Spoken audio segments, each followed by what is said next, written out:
And now we have a guest, and we will discuss the top. Of course, we have a guest. We always have. We will discuss a topic that we actually haven't discussed at the corner, and which is very important. And we had also a workshop before 2 days ago about Gen Z and how they view European integration and all the issues that we were discussing here. So we have Kristina Jankovic here, a young professional working with experience with civil society organizations. And first, I wanted to ask you, what do you think about Gen Z involvement, youth involvement in the process of EU integration? And do you think there should be more involvement or less? And were you surprised about the findings of the survey, sneak peek of survey findings that we presented here at the forum before? Well, first of all, that's a very broad question. Yeah. And I would actually like to start with something that you, I'll try to be as specific as possible. I actually like to start with what you said yourself, that now within these interviews as well, we're going to have someone, which is obviously me now, someone who is a representative of Gen Z, and that's how important it is to have representation on all levels. And that's something that has become kind of a basic term in terms of talking about youth representation. I mean, it's not that. It has been mainstreamed in terms of calling it youth representation, youth participation, but what we really need is meaningful youth participation, and especially in this forum. I was really, really happy, especially with the lab. I don't know if you've mentioned this before, but I think that it's, at least for us, and we've been around like 20 young professionals from all around the Western Balkans region, I think it has been really important to gather us I have had some of the best conversations and discussions about EU integration and some other topics with these participants, and it has been so important to share the expectations and the hopes and the basically our thoughts around EU integration, and it has been important in terms of us realizing how similar we are in these things and how similar we are to other Europeans, but by that I mean young persons or young people from other EU countries, and also in what terms we're actually different from them. So in terms of your question and you asking about the findings from the survey, I'd actually like to start from the first question, and that is, which is kind of broad said, in terms of whether young people in the Western Balkans are interested in politics. Yeah.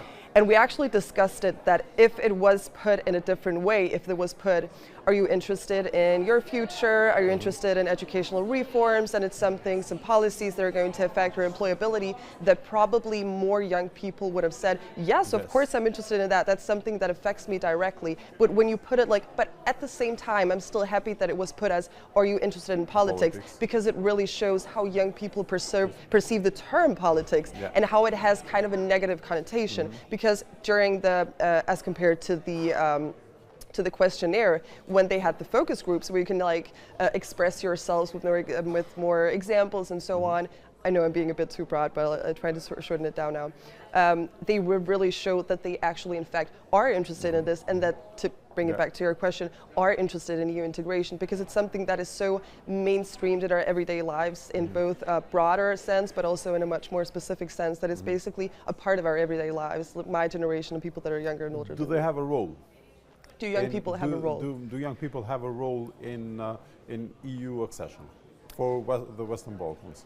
That was actually a question that we addressed yesterday during yesterday's panels, and it was super interesting that when we had the kind of Gen Z panel, that most hands that were raised afterwards when we had the Q&A sessions were actually the young hands and the hands of the Gen Z generation. And the question that was asked there the most is, do we actually have a role? Because we talk so much about this youth participation, youth involvement, but is it even necessary? Like, that was the question from yesterday. Like, is it even necessary to youth mainstream EU integration? And of course it is, because it's something that really, as I said before, it affects our everyday lives in the sense that from much more, I'd say, multi-layered aspect that we're thinking about our identity as Europeans and are like citizens of the European Union. So identity-wise, about education, about the opportunities, and so many big and small terms. But at the same time, it's also the facts and figures. For example, the country that I come from, Montenegro, like every young person have heard of the notorious 2028 and Montenegro being the front runner.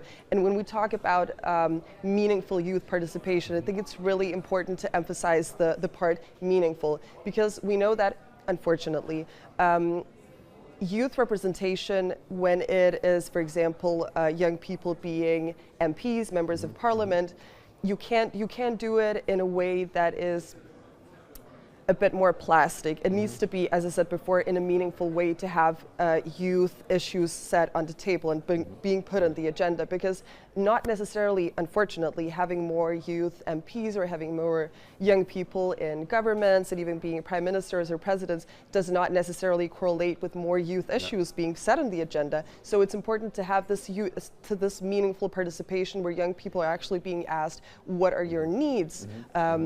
Let us raise your voice in a much more meaningful sense. So that is definitely needed. Kristina, thank you very much. Thank you. And I hope you enjoy the rest of yeah, I definitely will. I've had so much fun so far. So Thanks a lot. Yeah, thank you.